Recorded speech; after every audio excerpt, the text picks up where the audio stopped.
ఇశ్రాయేలు కాపరి విశ్వముని ఊపిరి, ఇశ్రాయేలు కాపరి విశ్వముని ఊపిరి, పరలోక సారథి ప్రభునా వారధి, పరలోక సారథి ప్రభునా వారధి, యేసు నా రథ సారథి నా హృదయ కాపరి.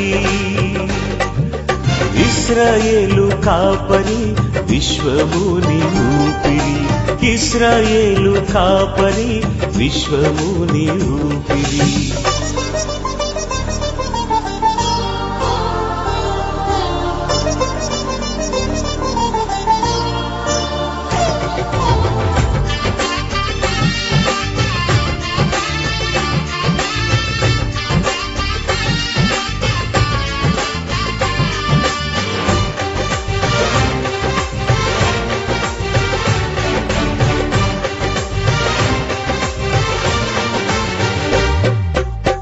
బబులోను బానిస బంధాలు తెంచి బాధలు లేని బ్రతుకునియా,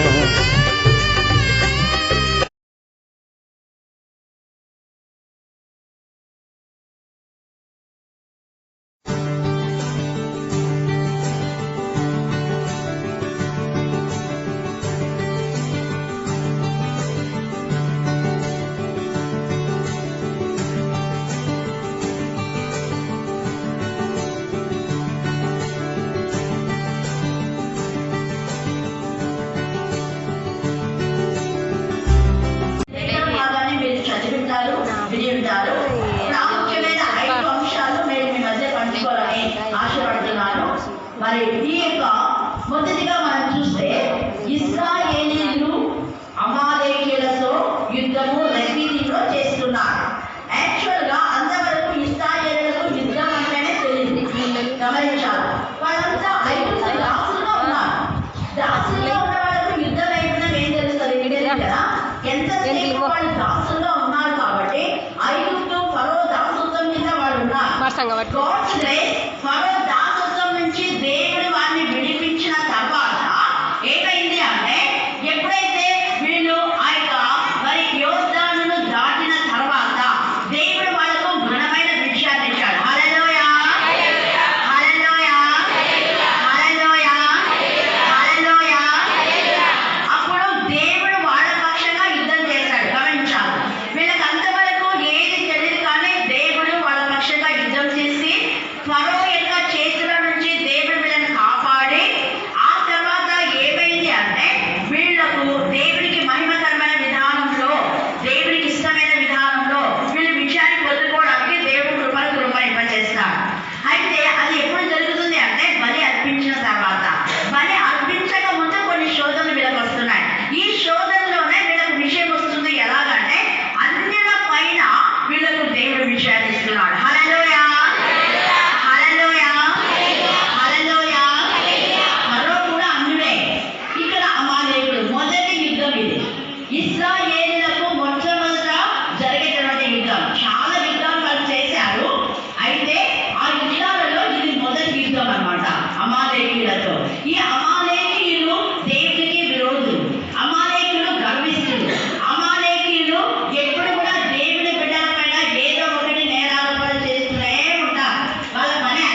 ధైర్యము అన్నీ కూడా ఇంకా పోరాడాలన్న తపన తృష్ణ, దేవుని బిడ్డలకు విజయాన్ని మరి తీసుకురావాలన్నటువంటి ఆంక్ష, ఇవన్నీ కూడా టోటల్గా యెహోషువ ప్రతినిధిగా నిలవబడ్డాడు.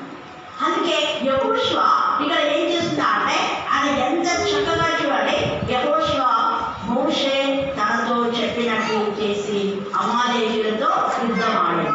యుద్ధం జరుగుతూ ఉంది. అయితే ఏమైంది అక్కడ అంటే మోషే అహరోను ఏమైంది చదవడమా 10వ వచనం. మోషే అహరోను ఊరు అనువారు ఆ కొండ శిఖరం ఎక్కిరి. 12వ భాగంలో 10వ వచనంలో ఇక మోషే చెప్పినట్టుగా యుద్ధం చేస్తున్నాడు. అప్పుడు ఏమైపోయిందంటే మోషేతో పాటు మోషే ఒంటరిగా లేదు. గమనించాం, మన యొక్క ఎక్కడికి వెళ్ళినా సహవాసం మనం కలిగి ఉండాలి. ఎప్పుడు మర్చిపోకూడదు లైఫ్లో. నువ్వు ఎక్కడికి వెళ్ళినా ఎవరో ఒకరికి కూడా తీసుకొని వెళ్ళాలి. ఎవరు లేకపోతే దేవుడు నీతో కూడా ఉంటాడు. నేను ఇప్పుడు చెప్పాను, పిల్లలు ముందుగానే వచ్చినట్టున్నారు, నేను వస్తున్నా, ఎవరికి చెప్పలే నేను, కానీ దేవుడు ఇట్లా వచ్చిన పిల్లలను మా పాపకి నాకు తెలియకుండా వెనక్కి వచ్చేసింది. వచ్చి ఎక్కడికి వెళ్తున్నారు మేడం అంది. నేను ఆకవాళ్ళ చర్చిలో వాషి కలిసి నేను వస్తానండి. చూస్తారా, దేవుడు పంపించాడు. హల్లెలూయా, హల్లెలూయా, హల్లెలూయా. చాలాసార్లు నాకు నేను ఎవ్వరు లేకుండా వెళ్తే ఎవరో ఒకరు భర్తలు తెచ్చిన వాళ్ళు ఉన్నారు, వచ్చేటప్పుడు కూడా ఎవరో ఒకరు ఉన్నారు. ఒంటరిగా ఎప్పుడూ రాలేదు, సాధ్యమైనంత వరకు ఎప్పుడో 1 or 2 times అంతే. దేవుడు చూడండి ఇక్కడ మోషే వెళ్తున్నాడు, మోషేతో పాటు మోషేని పక్కనే పంపించలేదు. ఎంత ప్రేమ గల తమ్ముడు చూడాలి. అహరోను ఊరు కూడా మోషేతో పాటు వెళ్ళారు. వెళ్ళి వాళ్ళు గమనిస్తూ ఉన్నారు. మోషే దేవుని కర్ర పట్టుకొని చేతులెత్తి ప్రార్థన చేస్తూ ఉన్నాడు. అలా మోషే చేతులెత్తడం అంటే ప్రార్థన చేయడమే. మోషే దేవుని కర్ర పట్టుకొని ప్రార్థన చేస్తూ ఉంటే మోషే చేతులెత్తినప్పుడంతా ఇశ్రాయేలుకు విజయం వస్తాము. మోషే చేతులు బరువెక్కి దించుతున్నప్పుడు అమాలేకీయులకు విజయం వస్తుంది. వాళ్ళు ఇలాగా చూస్తున్నారు, అక్కడ యుద్ధం చూస్తున్నారు, ఇక్కడ మోషే చూస్తున్నారు. అదేంటి, మోషే చేతులు ఎత్తితేనేమో విజయం వస్తుంది, మోషే చేతులు దించేనేమో అమాలేకీయులకు విజయం వస్తుందా? ఓకే, సీక్రెట్ ఇది తెలుసుకున్నాం కదా అలా అనేది. ఇప్పుడు మీరు ఊరుకోలేదు. ఈ మధ్యాహ్నం కాలసమే కాదు, నీ సహోదరి నీ సహోదరుడు బలహీనతలో ఉంటే నువ్వు గమనం ఊరుకోవడం కాదు. నీ సహోదరి నీ సహోదరి కన్నా ఎవరైనా నేరారోపణ చేస్తుంటే ఖచ్చితంగా నువ్వు వెళ్ళాలి, సహకరించాలి, వారితో మరి గద్దించి బుద్ధి చెప్పి సరిదిద్దాలి. న్యాయంగా మనము కలిగి ఉండాలి. న్యాయమైన విధానంలో మనం మాట్లాడే వాళ్ళంగా ఉండాలి, గద్దించే వాళ్ళంగా ఉండాలి. సాధారణ ఊరికే కోరుకుంటే వాడు పోడు, గద్దించినప్పుడే వాడు పోతాడు. అక్కడ యేసు ప్రభుకు దూతలు సహాయం చేశారు. అందుకే సాధారణ గద్దించాడు, వాడు వెళ్ళిపోయాడు. 2 సార్లు పోంటే వాడు పోలా, 3వసారి గద్దిస్తే వాడు వెళ్ళిపోయాడు. హల్లెలూయా, హల్లెలూయా, హల్లెలూయా. అలాగా ఈ యొక్క అహరోను ఊరులు అక్కడికి వెళ్ళి ఏం చేస్తున్న వాళ్ళు రెండవగా, ఒకటేమో దేవుని కర్ర, దేవుని కర్రని ఎత్తాడు, చేతులు ఎత్తాడు, ప్రాణం చేస్తున్నాడు. చేతులు బరువెక్కినప్పుడు రెండవగా ఏం చేస్తున్నాడు, రాయి తీసుకొని. హల్లెలూయా, హల్లెలూయా. అది రాయి యేసు ప్రభువే. దేవుని కర్ర సిలువ, ఇక్కడ రాయి యేసు ప్రభువు వారు వారికి సహాయకారిగా ఉన్నారు. ఈ యొక్క మరి మోషే బలహీనతలో దేవుడు బలపడుతున్నాడు. అందుకే కీర్తన 18 యెహోవా నా బలమా అన్నాడు. ఈ వాక్యమే మన బలం. యేసు ప్రభువు వారు ఈ వాక్యమే వింటున్నాడు ఆయన.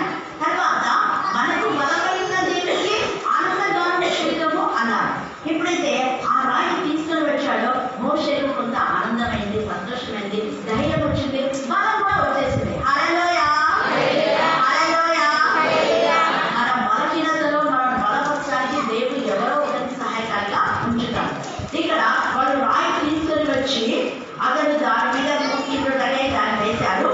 ఆ తర్వాత ఏం చేస్తున్నారు వీళ్ళు అంటే, అహరోను ఊళ్ళు ఒకడు ఈ పక్క ఒకడు ఆ ప్రక్కను అతని చేతులను ఆదుపడగా అతని చేతులు సూర్యుడు అస్తమించే వరకు నిలకడగా ఉండేది. హల్లెలూయా, హల్లెలూయా. ఫెలోషిప్లోనే నువ్వు నిలకడగా ఉంటావు. ఏం పడుతుందే మాకు సహవాసంతో మా ఇష్టానుసారంగా చేస్తాము అని అనుకుంటే ఒంటరి పోరు ఎప్పుడు నీకు విజయాన్ని ఇవ్వదు. గమనించండి, ఒంటరిగా మనం పోరాడవలసింది ఒకటే, పాపంతో. పాపంతో పోరాడుటలో వేరే వాళ్ళు నీకు సహాయం చేయకూడదు. ఎందుకంటే పాపముల విషయమే పశ్చాత్తాపడవలసింది నువ్వే, పాపంలో ఒప్పుకోవలసింది నువ్వే. పాప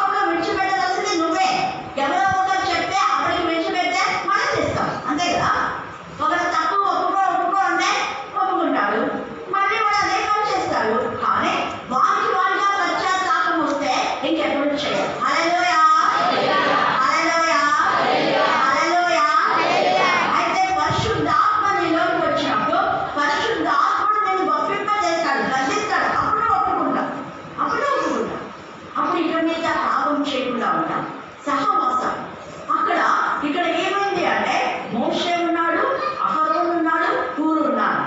ఇప్పుడు అప్పుడేమో మోషే 2 చేతులు ఎత్తాడు కదా, విజయం వచ్చింది. ఇప్పుడు ఎన్ని చేతులు?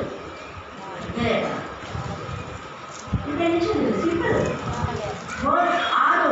Thank God. ఒకవేళ 4 చెప్పినా కూడా నో ప్రాబ్లం. ఎందుకంటే వాళ్ళు 2 చేతులతో పట్టుకొని ఉండొచ్చు, 1 చేతితో పట్టుకోవచ్చు. మేబీ ఎట్టకేలకు అక్కడ సహవాసం వచ్చేస్తుంది. ఇక్కడ ఒంటరిగా ఇక్కడ మోసేకు సహకరించే ఫెలోషిప్ ఉంది కదా. అందుకే ఇద్దరు కూడిగా మేలన్నాడు. యేసయ్య ఏమన్నాడు?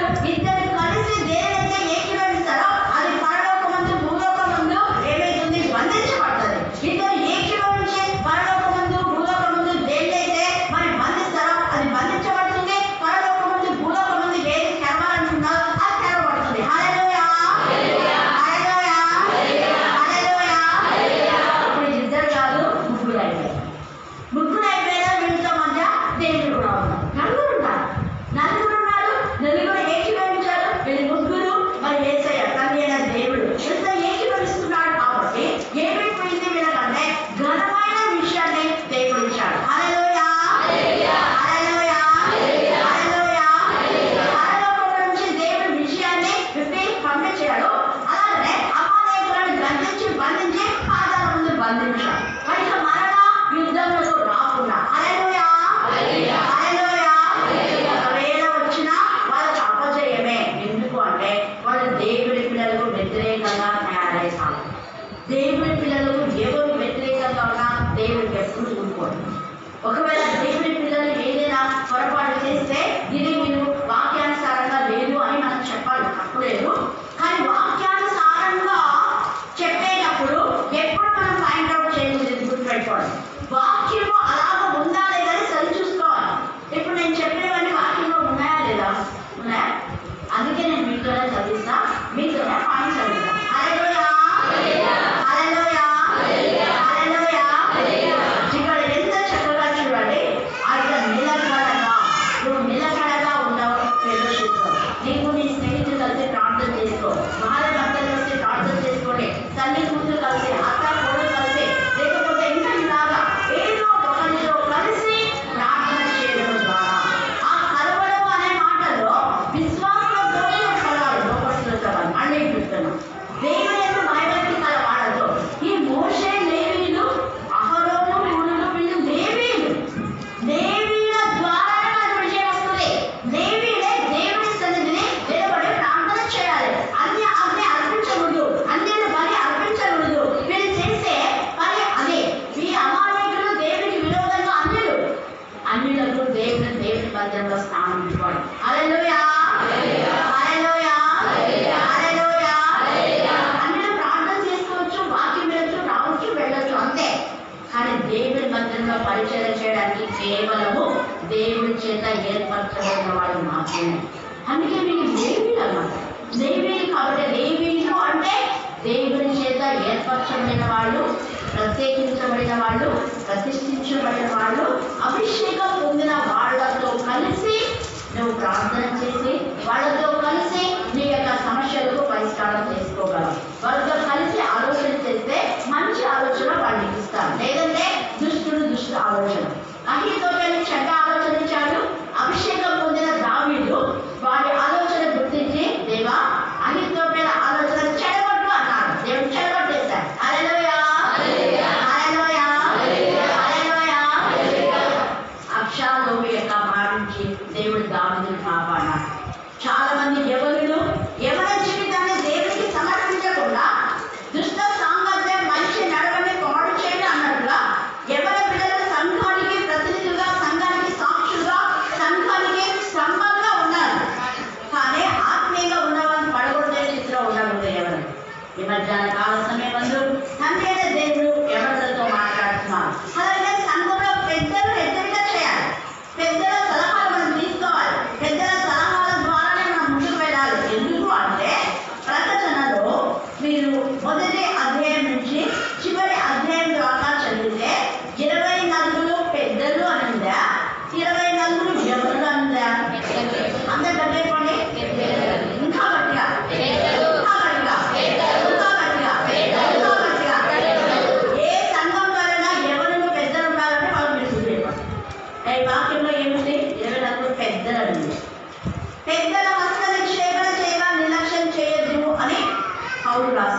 పెద్దల ద్వారా మీరు బ్లెస్సింగ్ తీసుకోవాలి.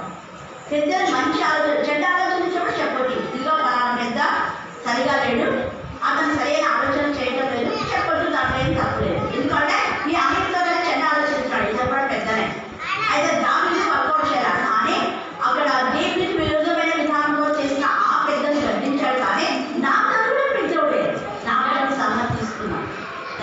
హల్లెలూయా, హల్లెలూయా, హల్లెలూయా. పెద్దలు అనేవాళ్ళు దేవుని యందు భయభక్తి కలిగి మనకు సలహాలు ఇచ్చినప్పుడు మనం వాటిని పాటిస్తే మన జీవితాల్లో ఆశీర్వాదం. అలాగే అహితోపెలు లాంటి పెద్దలు తప్పుడు సలహాలు ఇస్తే ఎప్పుడు మనం పాటించిన అవసరం లేదు. దేవుని సరిగా ప్రార్థన చేస్తే ఎవరు దేవునికి ఇష్టమైన వాళ్ళు అన్నది దేవుడితో మాట్లాడతారు.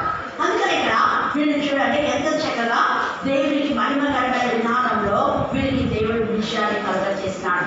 ఈ యొక్క విషయంలో మోషేకు దేవుడి శక్తిని ఇచ్చాడు. మోషే యొక్క శక్తిని దేవుడు వాడుకున్నాడు. నీలో తలాంతులు ఉన్నాయి, ఈ శక్తిని కూడా దేవుడు వాడుకోవాలని ఆశపడుతున్నాడు. అమాలేకులు అంటే పాపము చేయించడానికి, అమాలేకులు అంటే అన్ని జనులలో, మత పిచ్చి కలిగిన అన్ని జనులలో, మూఢభక్తి కలిగిన అన్ని జనులలో, క్రీస్తు మార్గంలో వెళ్ళే దేవుని పిల్లలను బాధ పెట్టాలన్న అన్ని జనులకు సరైన బుద్ధి చెప్పడానికి దేవుడు నిన్ను వాడుకుంటాడు. హల్లెలూయా, హల్లెలూయా, హల్లెలూయా. అయితే మనం గట్టిగా పోరాటం చేయకూడదు, దేవుడి కథ ఉండాలి, సహవాసం ఉండాలి. అది అక్కడ ప్రార్థన చేతులెత్తాడే ప్రార్థన వాక్య ధ్యానం ఉంటే దేవుడికి మహిమకరంగా మన జీవితంలో విజయం వస్తుంది. అందుకే నా మందిరము సమస్త అన్ని జనులకు ప్రార్థనా మందిరమా, పాటల మందిరమా?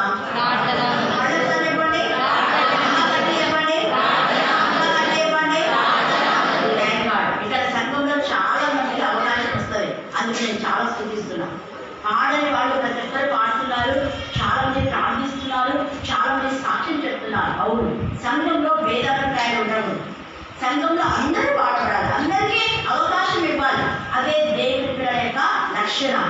ఇక్కడ దేవుడు అద్భుత రీతిగా వీళ్లకు విషేపించాడు. ఆ తర్వాత ఏమైంది అంటే చూడండి, అన్ని జనులైనటువంటి వీళ్లను దేవుడు శపించాడు. 14వ వచనం చదవండి. అప్పుడు యెహోవా మోషేతో ఇట్లా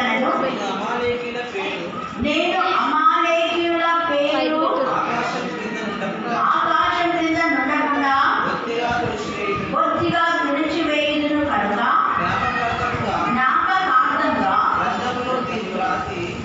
గ్రంథములో దీన్ని రాసి యెహోషువకు వినిపించు. గ్రంథంలో రాయి మాట. ఈ మధ్యాహ్న కాల సమయంలో ప్రకటనలో చెప్పబడిన రీతిగా జీవ గ్రంథము వేరొక గ్రంథం. ప్రకటన 20లో ఉంది, ఇంతకుముందు ఒకసారి చెప్పాను, గుర్తుందో లేదో తెలీదు. జీవ గ్రంథం ఉంది, వేరొక గ్రంథం ఉంది. ఈ గ్రంథంలో మన క్రియలన్నీ అక్కడ ఉంటాయి. ప్రభువునందు మృతులైన వారు వారి క్రియలు వారి వెంట పోతాయి. వారి క్రియల చొప్పున దేవుడు వాళ్ళను ఆశీర్వదిస్తారు, వారి క్రియల చొప్పున వాళ్ళు శాపాలు పొందుకుంటారు. ఈ మధ్యాహ్నం ముందు శాపంలో ఉన్నావా, ఆశీర్వాదంలో ఉన్నావు. అమాలేకులు శపితమైన వాడైపోయారు. కారణం ఒక్కటే, దేవుని పిల్లలకు వ్యతిరేకంగా, దేవుని యొక్క మంత్రములకు వ్యతిరేకంగా ప్రవర్తించినందు వలనే. అందుకే చెప్పాడు, అందులో కారణం కూడా కింద ఉండేది. వీళ్ళ పేరు తుడిచిపెట్టేసే గ్రంథంలో రాయలు శపించబడ్డ వాళ్ళు అని. వీళ్ళ క్రియలు ఎలా ఉన్నాయని క్రియతో సహా రాయబడ. సంఘం పాడు చేశాడు అని అక్కడ రాసే చెప్తున్నాను. అందుకే జీవ గ్రంథం వేరొక గ్రంథంలో మన క్రియలు ఉంటాయి. జీవ గ్రంథంలో కేవలం క్రీస్తులో ఉన్నవాడు మాత్రమే ఉంటాయి. మరి క్రీస్తులో నువ్వు ఉన్నావా? క్రీస్తు వేరుగా ఉన్నావా? క్రీస్తుకు వేరుగా ఉంటే ఏమి చేయాలి? క్రీస్తుతో కలిసి మనం విజయాన్ని పొందుతాం, క్రీస్తుతో కలిసి పాపము చేస్తాం, క్రీస్తుతో కలిసి మనం ప్రార్థన చేసి వాక్యం చెప్పి అనేక అన్యజనులను ప్రభువులోకి నడిపిస్తాం. ఈ యొక్క అమాలేకీయులు ఇక్కడ శపితమైన వాళ్ళే, వాళ్ళు కూడా అన్యజనులే. అయితే దేవుడు కొందరు అన్యజనులు తన కృప చొప్పున ఏర్పాటు చేసుకున్నారు. కారణం వాళ్ళ పశ్చాత్తాపాలు. వీళ్ళు పశ్చాత్తాపాలి, వీళ్ళు తప్పు ఒప్పుకోలేదు. అయితే కొంతమంది తప్పు ఒప్పుకున్నారు. రాకము అన్యురాలే, దేవుడు క్షమించాడు రాకమును. హల్లెలూయా, హల్లెలూయా. యెహోషువలో రాకము గుండె కరిగిపోయింది. దేవుని బిడ్డల వాక్యం విని తన బ్రతుకు మార్చుకుంది.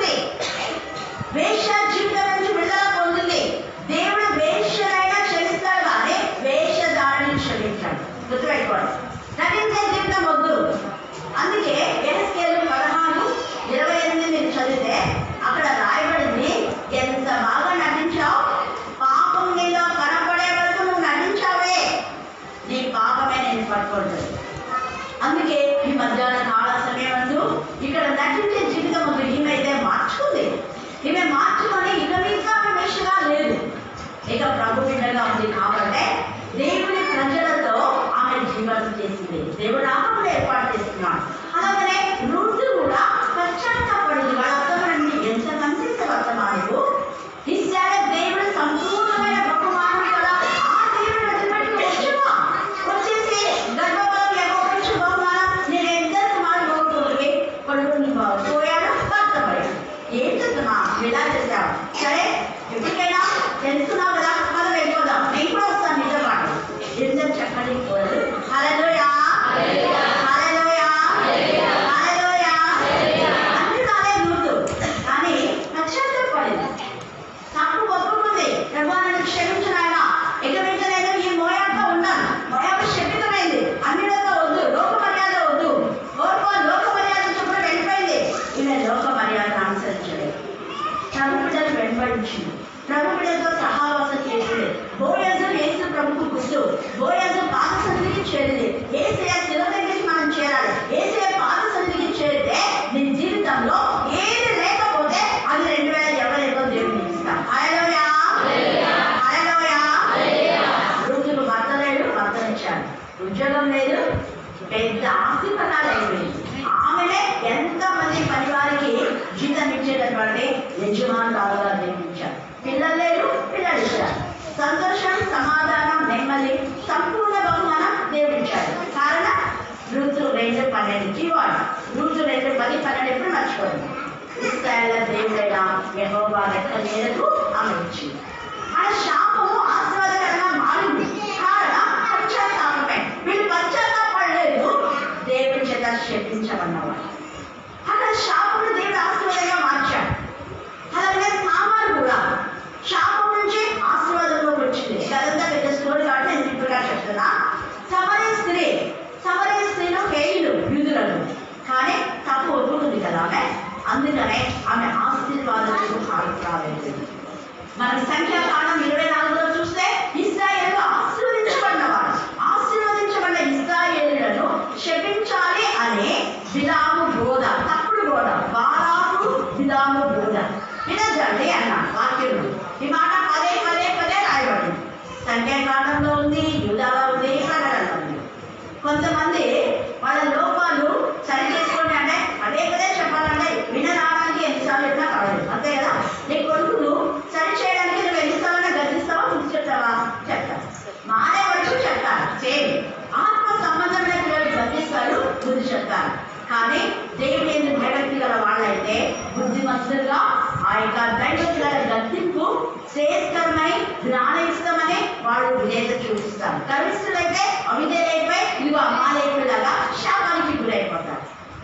అక్కడ నిజంగా ఆశీర్వదించబడ్డ ఇశ్రాయేలును ఎవరు శపించారు. అందుకే అక్కడ వాళ్ళు శపించాలనుకున్నారు కానీ ఆశీర్వదించాడు. హల్లెలూయా హల్లెలూయా హల్లెలూయా.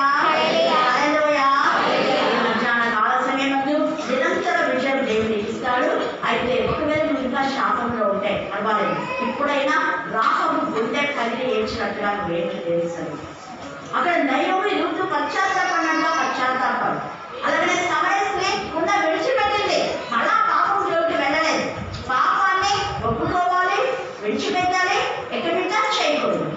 అప్పుడు దేవుడు నీకు మహిమకరంగా ఘనమైన విషయాన్ని, దేంట్లో నీకు విజయం కావాలో దాంట్లో దేవుడు నీకు విజయం ఇచ్చి ద్వితీయోపదేశకాండం 28లో చెప్పబడినట్టుగా ఇంటిలో ఆశీర్వదించబడతావు, బయట ఆశీర్వదించబడతావు, సంఘంలో ఆశీర్వదించబడతావు, ఉద్యోగంలో, పొలంలో, దీంట్లో ఇంటిని దేవుడు ఆశీర్వదిస్తాడు. ఈ 2022లో దేవుడు మనందరినీ ఆశీర్వాదకరంగా ఉంచుగాక. Amen amen amen. Thank you.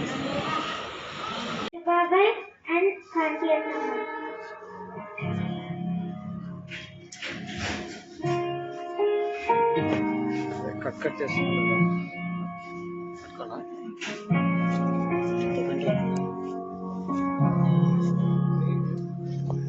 तुझे छोड़ मैं चल पड़ा, ढूंढ में तेरे हर जगह, खोज में मैं खो गया, खुद को पहचान ना सका, रहमत की दरिया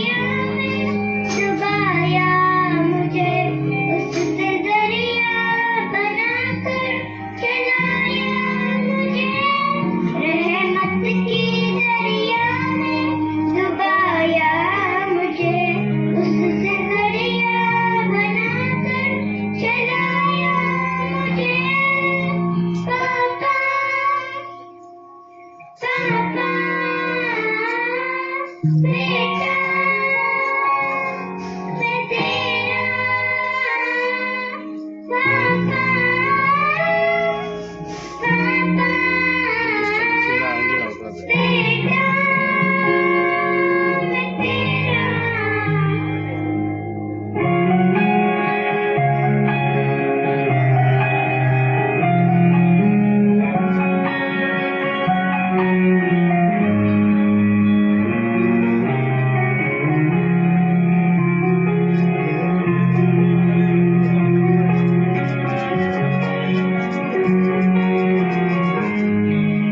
तुझे छोड़ मैं जाऊं कहाँ तू ही सब है मेरा नाता मुझे बता बेटा नताई तेरा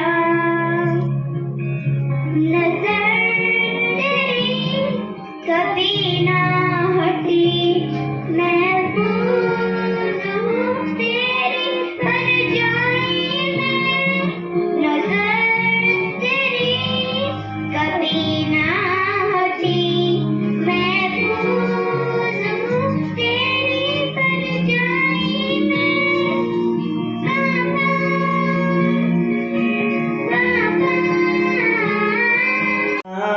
నా హృదిలోని ధ్యాస నీవే యేసయ్యా నా హృదిలోని ఆశ నీవే యేసయ్యా నా హృదిలోని ధ్యాస నీవే యేసయ్యా ప్రతి క్షణం నిన్ను స్తుతించాలని అనుక్షణం నీ కృపలో గడపాలని ప్రతి క్షణం నిన్ను స్తుతించాలని అనుక్షణం నీ కృపలో గడపాలని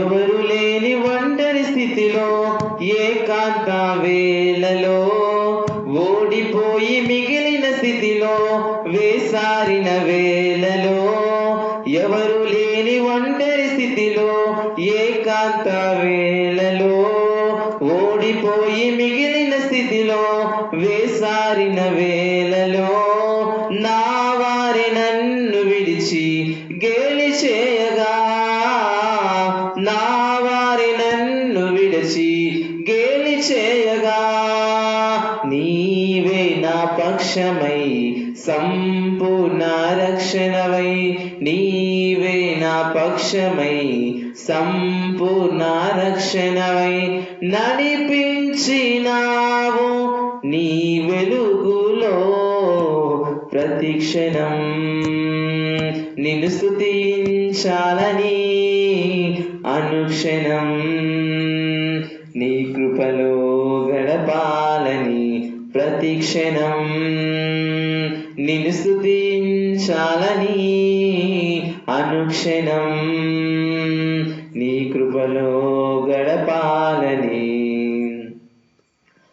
దుప్పి నీటి వాగుల కొరకు ఆశపడునట్లుగా నీ కొరకు నా ప్రాణం ఆశపడుచున్నది దుప్పి నీటి వాగుల కొరకు ఆశపడునట్లుగా నీ కొరకు నా ప్రాణం ఆశపడుచున్నది నీ కొరకి జీవిస్తూ సన్నుతించునా నీ కొరకి జీవిస్తూ సన్నుతించునా నీ మందిర ఆభరణములో నీవు చేసిన ప్రతి మేలుకై నీ మందిర ఆభరణములో నీవు చేసిన ప్రతి మేలుకై కీర్తింతు నిన్నే జీవితాంతము ప్రతి క్షణం నిన్ను స్తుతించాలని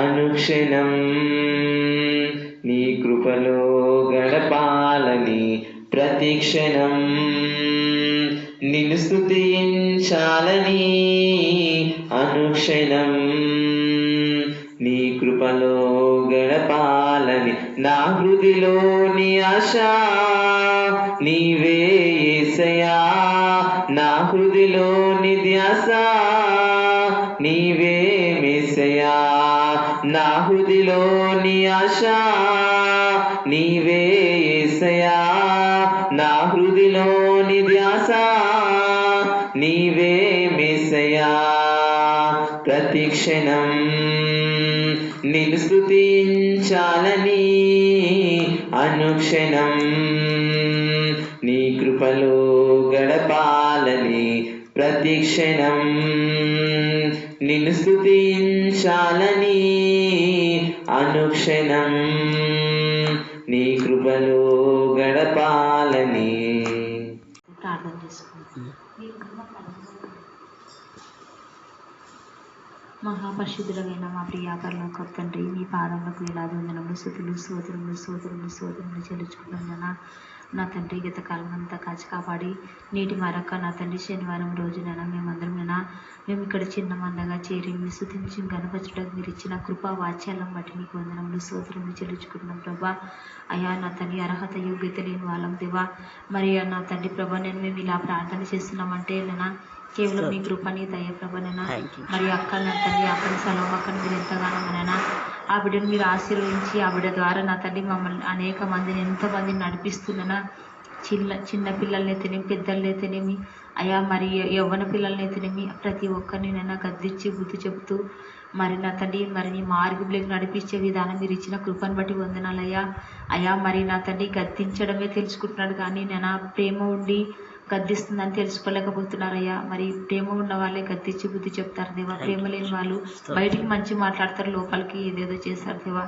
కానీ వాళ్ళని నమ్ముతున్నా, వాళ్ళని జ్ఞాపకం చేసుకోండి అయ్యా. అయ్యా నా తండ్రి అందరి మంచి కోరుకుని అక్కని మీరు జ్ఞాపకం చేసుకోండి అయ్యా.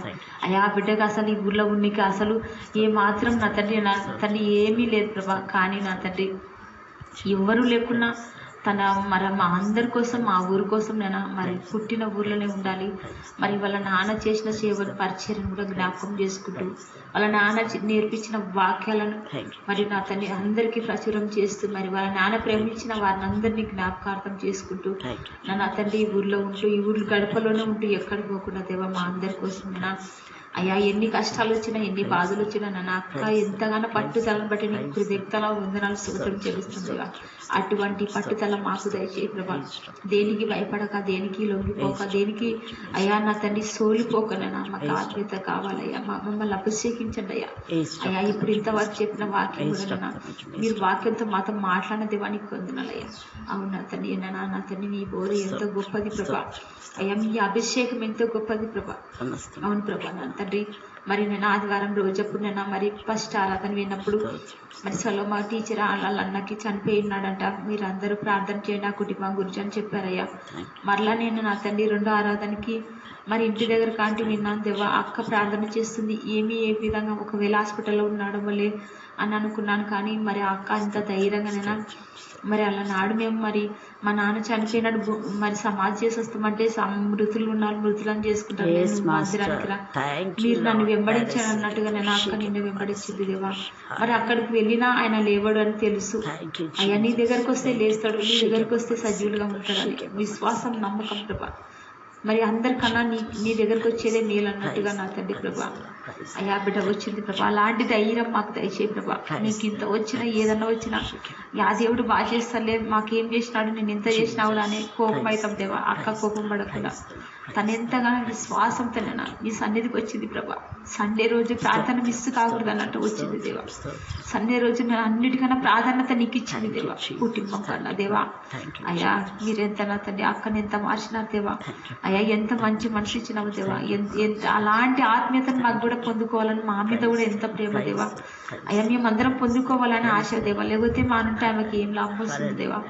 ఏ లాభం రాకపోయినా మేము ఎన్నిసార్లు తొలగిపోయినా, ఎన్నిసార్లు మరి రాకపోయినా మమ్మల్ని గద్దిస్తూ బుద్ధి చెబుతూ మరి రాండాన్ని వస్తే అక్కున చేర్చుకుంటుంది దేవా.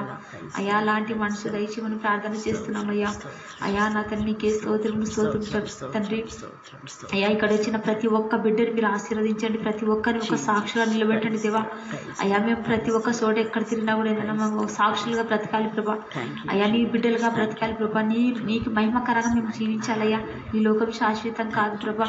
అయ్యా నా తండ్రి మీ ప్రేమనే శాశ్వతం, మీ త్యాగం శాశ్వతం దేవా. మీరిచ్చింది శాశ్వతం దేవా. నీకే స్తోత్రం దేవా. అయ్యా ఇక్కడ చేరిన యవన బిడ్డలను జ్ఞాపకం చేసుకోండి అయ్యా.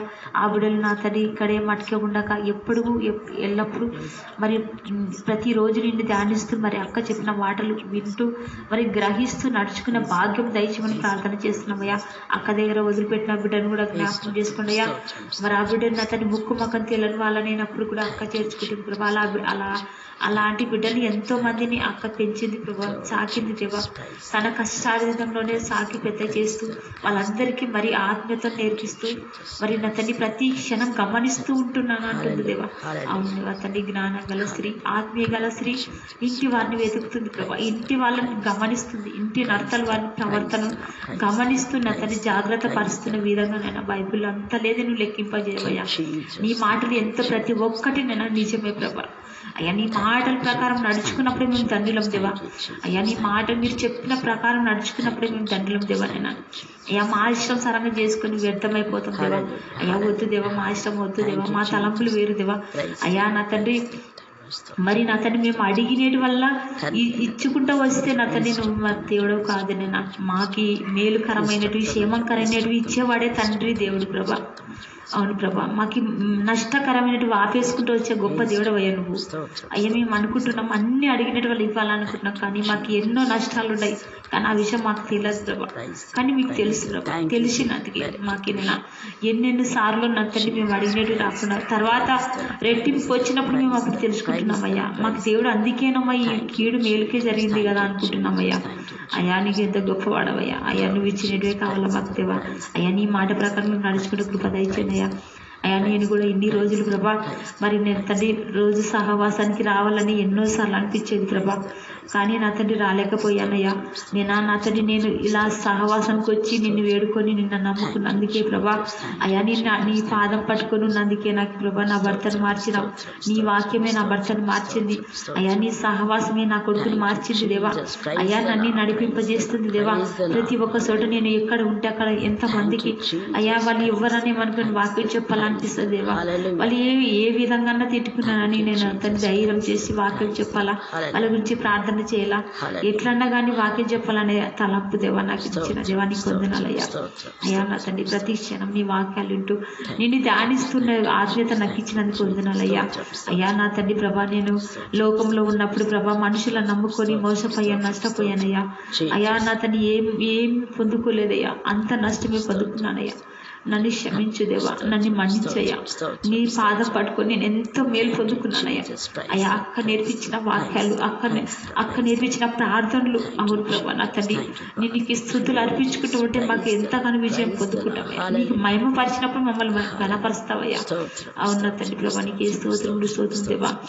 మరి అక్కని మీరు దీవించండి అయ్యా. అక్క చేసే పనులంతా తోడుగా ఉండండి అయ్యా. నా తన అభిడ వెళ్ళే మార్గంలో మీ స్వరాలం చేయమని ప్రార్థన చేస్తున్నామయ్యా.